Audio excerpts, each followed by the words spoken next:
Près de 25 000 spectateurs. Nice n'est que 19e, mais à Bollaert, peu importe le visiteur, c'est l'équipe des 100 et or qu'on vient voir jouer. Et ils ont eu des émotions hier soir, les supporters lensois, puisqu'à la 33e minute, ce sont les Niçois qui évoluent en bleu, qui vont ouvrir la marque grâce à James Debat. C'est son 5e but cette saison. Il marque seulement le 12e but de Nice. C'est monsieur 40-50% quasiment, James Debat à Nice. Il a un rôle très important. On va encore mieux s'en apercevoir en seconde période. Il est en possession du ballon. On joue la 50e minute et il passe tout simplement en revue tout l'effectif lensois qu'il croise sur sa route. Regardez. Finalement, pas d'autre moyen de l'arrêter que de commettre une faute. Elle est signée Frédéric Mérieux. Penalty signalé par monsieur Sars. Penalty que va frapper Chaouch. Et de 2, Lens est alors mené 2-0 sur son terrain.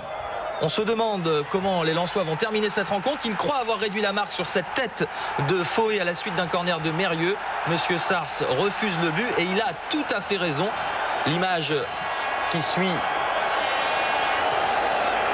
et parle d'elle-même. Oui, et finalement, sur un nouveau corner, les Lensois réduisent la marque par Michael Debève.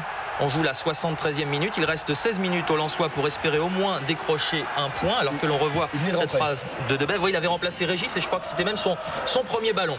Delmotte, des 20 mètres également.